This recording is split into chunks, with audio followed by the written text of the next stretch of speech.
Oke, makasih. Nanti yang hasil ratas akan disampaikan Bapak Menko, tapi pada intinya saya sangat sepakat karena saya ini hampir tiap hari lari di ruang terbuka dan melihat kondisi kualitas udara di Jakarta ini semakin tidak sehat.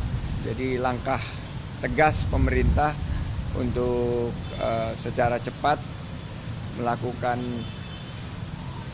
pembatasan polusi baik dari aspek transportasi maupun industri ini tentu harus kita dukung agar juga kesehatan masyarakat semakin baik, karena fasilitas transportasi publik juga sudah semakin baik. Ini layaknya kita harus berikan langkah-langkah insentif.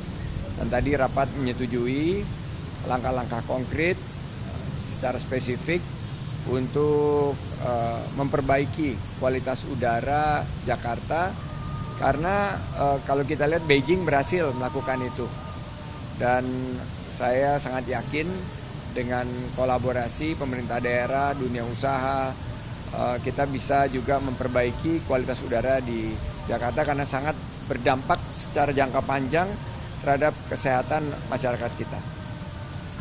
Presiden minta dalam waktu 1 minggu, ini ada langkah konkret karena Presiden sendiri sudah batuk, katanya sudah hampir 4 minggu.